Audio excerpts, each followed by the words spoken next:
Assalamualaikum warahmatullahi wabarakatuh. Perkenalkan, nama saya Fatoni Abdullah Arif. Kali ini saya akan mereview sebuah buku yang berjudul Terbentuknya Sebuah Elit Birokrasi karya Heather Sutherland. Buku ini diterbitkan oleh Sinar Harapan pada tahun 1983.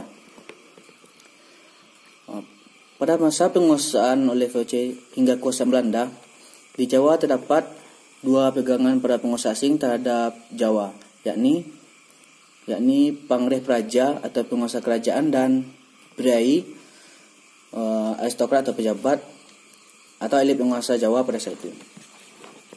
Pangreh Praja bagi Belanda hanya digunakan sebagai alat untuk menghubungkan pemerintahan kolonial dengan kerajaan-kerajaan yang ada di Jawa, sekaligus dimanfaatkan sebagai sumber informasi bagi kolonial. Dan untuk memantapkan kedudukan dalam hal pemerintahan, maka didirikan pemerintahan dalam negeri oleh Belanda yang dalam bahasa Belandanya ini Binnenlandist Bestuur. Priai sendiri pada abad ke-19 menduduki jabatan-jabatan seperti bupati dan atau lain sebagainya. Dan bupati ini dan Priai sendiri dibagi atas tingkatan-tingkatan sesuai dengan status sosialnya, mulai dari tingkat bawah, menengah, dan tingkat atas. Yang mana status sosial ini sangat berpengaruh terhadap kepentingan baik bagi pemerintah Belanda maupun dari antara sesama pejabat itu sendiri. Hubungan pemerintahan kolonial terhadap Pangreh Praja dan Priai dalam bidang politik tidak terlepas dari kriteria ras, yang mana orang Eropa menganggap dirinya lebih tinggi daripada orang pribumi, yang mana ras putih lebih baik daripada ras coklat.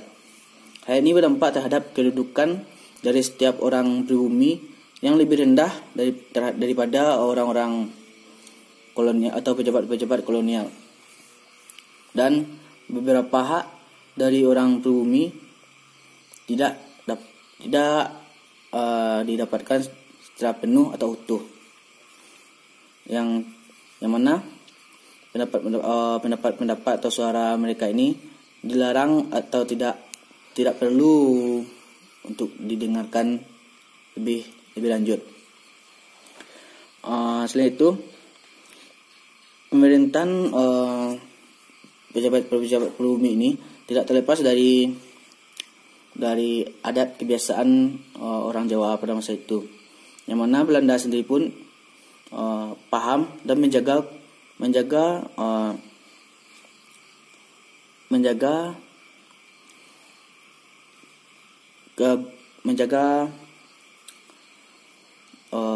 adat istiadat itu dengan menuruti pelaksanaan dari para pejabat pribumi tersebut.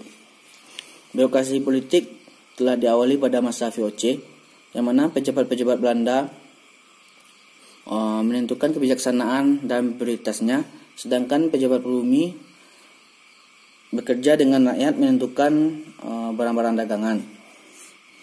Para pejabat pribumi, terutama bupati-bupati, oleh Belanda dijaga wibawanya agar tidak turun pamornya atau kewibawaannya, karena orang Belanda sendiri pun sangat kesulitan untuk menjaga hubungan dengan para pejabat pribumi, sehingga jika wibawa pejabat pribumi ini turun, maka kepercayaan dari rakyat akan melemah dan hal itu berakibat buruk terhadap kedudukan kolonial di Jawa.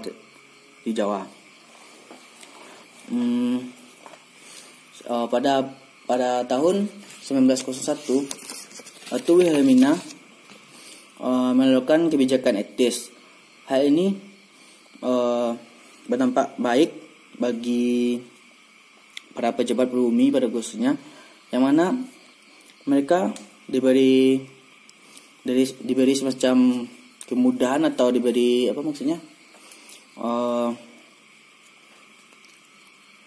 dibolehkan untuk berpendapat atau mengeluarkan suaranya, baik terhadap pemerintahan di daerahnya maupun di pusat atau terhadap pemerintahan di Batavia. Isu utama atau permasalahan dari buku ini menurut saya adalah yang pertama, menggambarkan tentang bagaimana kiprah dari pejabat-pejabat pribumi dalam kehidupan sosial, budaya dan politik yang berada di bawah ketekanan baik secara langsung dari yang di sini pemerintahan kolonial Belanda atau asing, ataupun tidak langsung, yaitu pengaruh dari pejabat pribumi itu sendiri. Dari buku ini dapat saya pahami bahwa kebijakan yang baik yang dikeluarkan oleh pusat, dalam hal ini Batavia, tidak melulu baik dalam pengaplikasiannya atau dalam pelaksanaan kebijakannya. Selain itu, peran pendidikan atau pelajar pada masa itu sangat berpengaruh terhadap perubahan-perubahan dalam tatanan kebiasaan adat di Jawa, yang mana mereka beranggapan bahwa kebiasaan-kebiasaan ini tidak patut lagi untuk dilakukan karena selain bertentangan dengan norma kemanusiaan yang mana memberikan penghormatan secara berlebihan tersebut,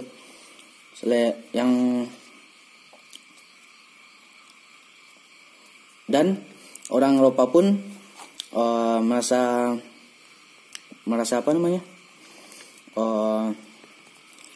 melakukan penghormatan yang menurut adat istiadat ini sangat ribet dan tidak sewajarnya.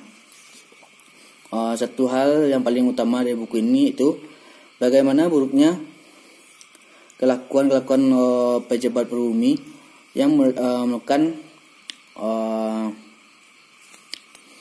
nepotisme, korupsi dan menjilat pejabat-pejabat yang lebih tinggi dari kedudukannya, yang mana mereka hanya mementingkan kepentingan mereka pribadi, yang mana di sini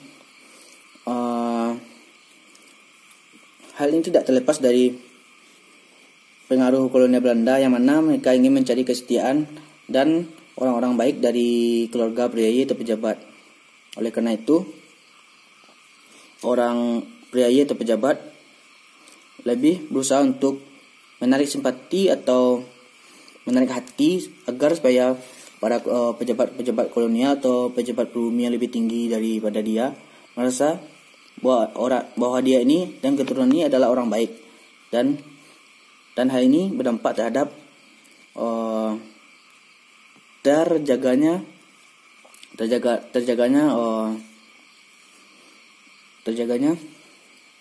kedudukan dia sebagai atau keturunannya sebagai bupati. Pendapat saya terhadap buku yang saya baca, bahwa buku ini secara langsung memberi pengetahuan kepada saya bagaimana sulitnya berpolitik yang sehat atau baik, karena adanya kepentingan dari tiap-tiap orang atau kelompok dalam berpolitik. Ada yang pertahankan statusnya, ada yang hanya untuk mengamankan posisi atau menyuarakan kepentingan pribadi atau kelompoknya saja. Yang mana hal ini terlihat begitu jelas dalam pengaplikasian berpolitik orang-orang priayi pada masa kolonial Belanda. Sekian dari review buku saya. Apabila ada kekurangan dan kesalahan kata dan cara saya ngomong yang terbata-bata, saya mohon maaf. Wabillahi taufiq wal hidayah. Assalamualaikum warahmatullahi wabarakatuh.